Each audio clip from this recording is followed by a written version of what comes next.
Hey Bucs fans, welcome to week 6 of the FSW Coaches Show here at Florida Southwestern State College. I'm Sports Information Director Roy Allen, joined today by FSW head men's basketball coach Eric Murphy for the second time on the show. Coach, how are you doing today? I'm doing good. Doing good.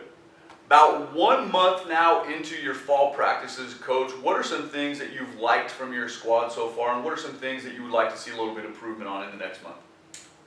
You know, one thing I've liked about this team is they have come and been ready to go from the beginning, and I think that that's important because a lot of times, you know, you got to beg guys to do things, and they've been excited to be here and just do what we ask them to do. So I think we have a group that's willing to work, which is refreshing as a coach. You know, getting guys out there that want to do things and want to work hard, and I think that's one of the qualities of this team. And I was actually talking to Coach Mark about that today. It's like we don't have to beg these guys, you know, to come shoot. And I think whenever you get a group like that, you know, that makes it much better to work with. What are some things you would like to see your team improve on maybe in the next month? So I think there's a couple things that we need to improve on our team. Rebounding is big, and you know, I'm big on rebounding.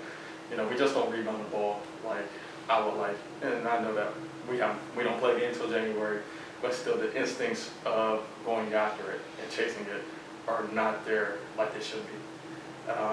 The next thing I think is just the toughness.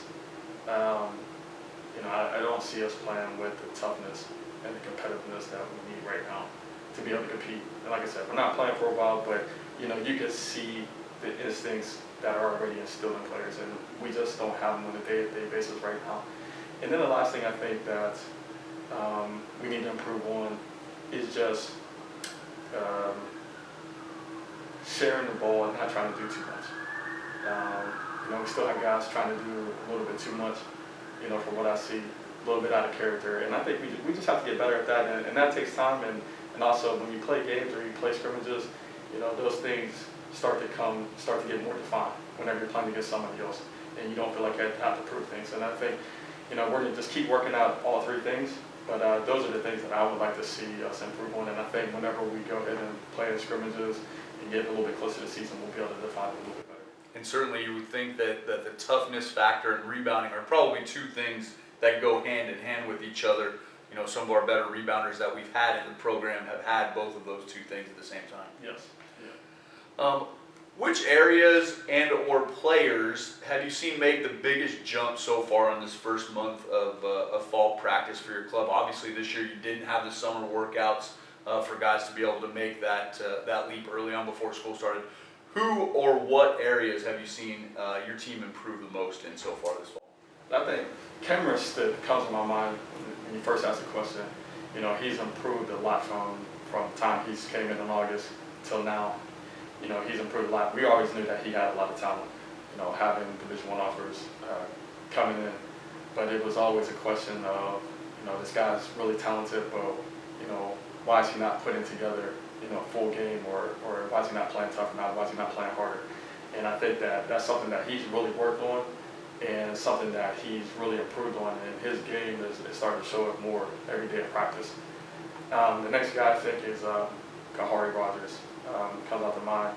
You know, we always know that he was able to shoot the basketball, but I think some other things that he does that goes unnoticed is just, you know, rebounding, just, you know, playing hard, having a toughness with him. He does have toughness. I think those things go, you know, undervalued for him because he shoots the ball so well, but those are things that have stuck out. And I think, you know, those two guys, you know, just off the top of my head, that have, you know, probably exceeded my expectations so far. Oh, good. Now a question from one of our social media followers, a very faithful follower of ours, JUCO basketball guy. He asks, a program that's been very traditionally strong on the wing, how's our depth at the wing position looking so far this year? And then also wants to know about the big guys on the inside, Mo Silla and Modibo Sinogo. How are they looking so far? So I think our depth on the wing is pretty good. There's not much separation in it. We have, you know, probably, you know, 5 or 6 guys that can play in those positions. And so I think our depth is good. We haven't had the, I don't know as of right now if we have Charles Manning or Keon Ellis, that type of player. Now we have some guys that have that type of talent, but they haven't showed that they're there yet. And hopefully we can get there. We can continue to have a great wing presence as we had in the past. As far as the big guys go, those guys are steadily improving. They're more defensive, more rebounding. The scoring is going to come as they keep developing. But those guys are all, both of those guys are athletic. They can run, and they're big bodies, so they take up a lot of space. So I'm happy the way they've improved and progressed. I was joking around with those two guys yesterday. Now we got two Mo's. They're about the same size, sort of look a little bit the same, but Mo Silla said, I'm the original Mo, so he's keeping that. So what are you going to call Mo Debo? Are we going to go Debo? Are we just going to, probably won't play at the same time together, so you can just say Mo when one of them's on the floor, I guess. Yeah, we just call him Mo, but sometimes I just call him Mo Debo, Mo Debo or Debo. We don't really keep it short too much. Coach, we've seen some offers coming in on some of our players for the Division I level moving on next year, even a couple Power 5 offers so far. Talk about some of those offers and some of the opportunities our kids may have going forward here.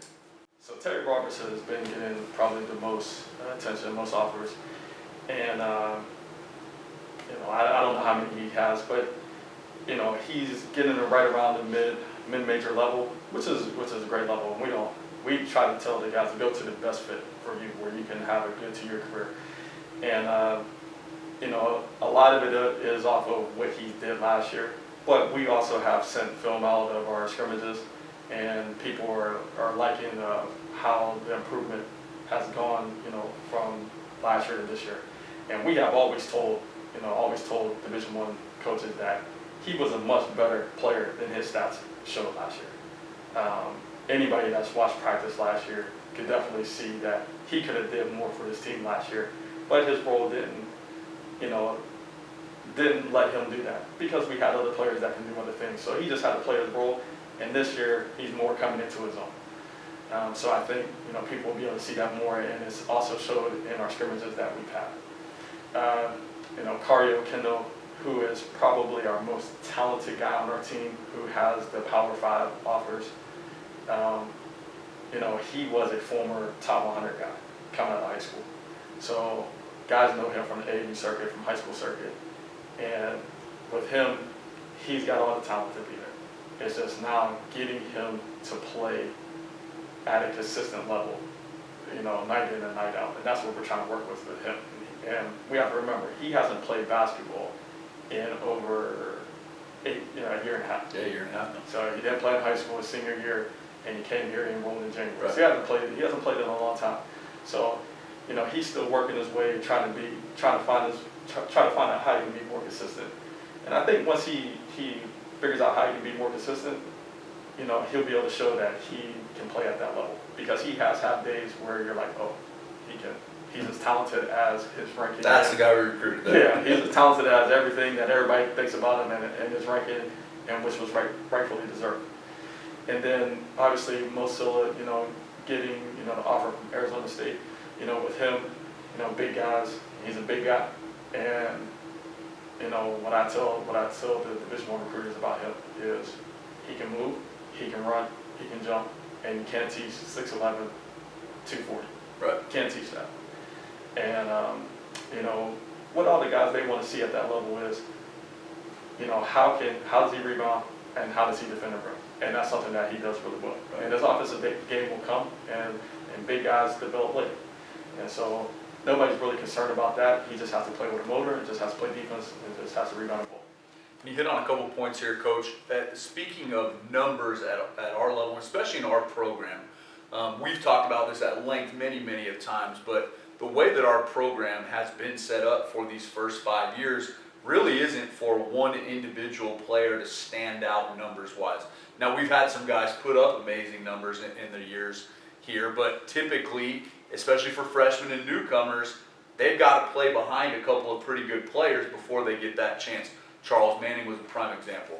Maddox Daniels was a prime example, and then Keon Ellis last year was a prime example. Guys that we knew they were going to be really good players, and as freshmen they put up what we knew were pretty good numbers, but maybe didn't jump off the page for others. Terry Roberts, one you talk about, here. Kind of talk about that philosophy and maybe people from the outside that see a guy that averages 8 or 9 points a game, who's a first-team all-conference type of talent, and maybe why they aren't quote-unquote averaging more, putting up better numbers in our program.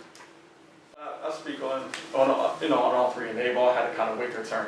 It's just when they came in the door, Charles, Keon, and even Terry, when they come in the door, like you said, there's another guy that's in front of them, and whether they like it or not, and they're probably a little bit better than them at that time, and so they have to wait their turn. And that guy is more mature. He understands what the program wants. He understands how to win. He understands what the coach is looking for.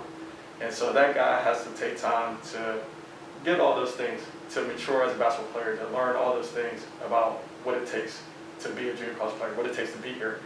And I think, sometimes the numbers don't reflect on how good they do in practice and also how much they develop, because they're playing in the system, and in our system we try to have 4 to 5 double-figure guys and not just one player. So, I think with coming in, playing with other good players, playing behind people, that has helped them their sophomore year to elevate their game, because now they got to watch somebody else do it in front of them, and now they get to see how they did it, things that they like, take the best things from them, and then bring it in their game.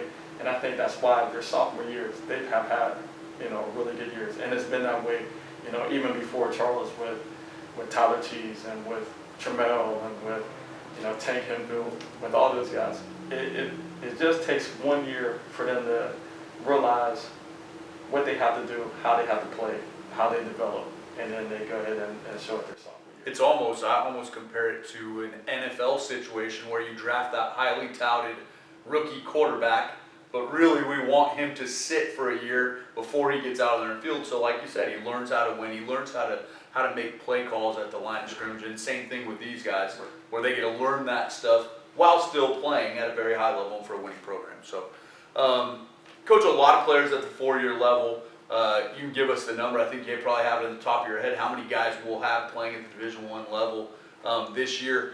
What do 4-year coaches say when you call them and continue to be in contact with them about our players playing at the next level? Yeah, so we'll have this season. We'll have 17 guys playing at the Division I level this year, and so, I remember from the start, me and Warner, we talk about all the time. We couldn't get anybody to come in the gym the first year. Couldn't get anybody to come in the gym. And then as we, started winning, the more we won, the more coaches started to come. And then now, with the success that those guys that were on the first and second year team, the success that they had are now allowing the guys that are playing now to get recruited more. And so it's just been like a cycle, and I think that the better that our guys do at the Division I level, the more exposure that these guys get, along with us winning Absolutely. And doing what we're supposed to do. But I think that those guys are going there to produce. Tank was, newcomer in Horizon League, average double figures. Tremel, winning average double figures. Tyler Cheese, a second team all conference in the MAC. Charles doing, what he did at LSU before getting hurt. Started for a top 25 team. He started for a top 25 team. Dustin Barnes being newcomer of the year in the A-Sun. Nick Smith, being all conference in the Big South.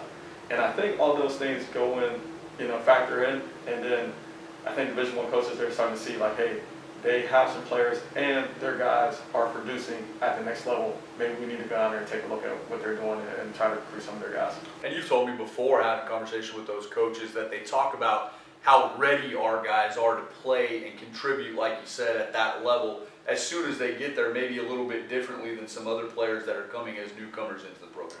Yeah, I think, we keep it very simple about what we want to do to try to develop them. Is very simple what we try to do. First thing we try to do is we try to get them to compete. If you don't compete, you're not going to play at any level. And that's the very first thing is competing. And then I think the next thing is just try to get them to defend, rebound, and not turn over the ball, and then just play together as a team. And one thing I talk about with the guys a lot is, is playing together as a team. You know, a lot of people don't talk about it, but when you leave this place, you know, you may probably, especially like Keon, I'll talk about Keon, he took 12 to 14 shots last year. Okay, when he goes to Alabama next year, he's probably not in his first couple games, he's probably going to take 6 or 7. He has to be able to make 3 to 4 of those 6 or 7 in order to get 8 or 9. To get 8 or 9. Right. And I think the process of them playing here, you know, especially as a freshman they coming in, they're probably getting 46 shots. Right. So the development is similar to what they're going to face after Division I, and I think that's why our guys have had success. Yeah, that's a great point. All right, Coach, last time we had a little get-to-know segment with you with some quick hitter questions. This week, we're going to do this or that questions for you, okay? You game for that? I'm game for it. Okay, so first one, easy question. Okay. Cat guy or dog guy? Or neither? Neither. Neither. Murph's out on both of those. No. I saw the look in your eyes when I asked that. You're like, man, I'm going to have to say one of these two, and that's not going to be it. No. Okay, next one you should be able to answer. Okay. Ice cream, chocolate, or vanilla? I'm more of a swirl guy. Okay, that's fair. I like both. Kind of a cop-out, but we'll give you credit for that one. Okay. I know you're a football guy, Yeah. big football guy. College football or NFL football? You know, I flip-flop on this. I used to be heavy into NFL, but lately I'm more of a college guy. Like my Saturdays, I don't want to do anything on Saturday. You just flip game to game. And so, if my Saturdays is basically off, I'd rather practice. If we got to practice on the weekend, we're going to practice on Sunday instead of Saturday. Okay. And so I flipped to more of a college guy. So it's got to be college guy now if Yeah. you're practicing Sunday, not Saturday. All right, your defensive guy, coaching-wise. Yeah. Defensive guy, okay. More satisfying for you as a coach, your team scoring 100 points or allowing less than 60 points? You know, I have to clear this up. Everybody says, you say I'm more of a defensive guy. I know that's what it takes to win. You got to play defense. But I'm more of an offensive guy. I would rather score 100 points than the whole day. Okay, so the myth on that is out. We're done with that now. Phone call or text? Phone call. Okay, phone call. Old school there. I like that. I know the answer to this, and I'm on your team here. Apple or Android? I am an Android guy. Android guy. Coach Murph and I got the same phone. We're both Android guys. Netflix or Prime Video? Netflix. I have both, but I rarely watch Prime Video. Okay, Netflix guy. The last one, and this is going to be the most important for your lovely wife Sarah, who I know she's going to be watching this. If you got to choose one, you're doing the cooking or you're cleaning up afterwards, which one are you choosing, Murph? I'm cleaning up after. Murph's cleaning afterwards. Sarah's a cook in the family. Yes, I haven't cooked after. But the real question is, do you clean up afterwards? Does she have to do that too? Oh, absolutely. Okay, Murph's cleaning up. All right, so you do it right there. All right, Coach, appreciate you playing along with us for this or that. That'll do it for our Week 6 edition of the FSW Coaches Show here at Florida Southwestern State College. We thank everybody for tuning in. Make sure to tune in again next week on Monday when we'll talk to softball head coach Robert Iamuri as his team gets going during their fall season. Thanks again for watching. FSW Bucs on social media, fswbucs.com online. You can see the show, see other shows, and see next week's show with Coach Iamuri. Thanks again. Go Bucs.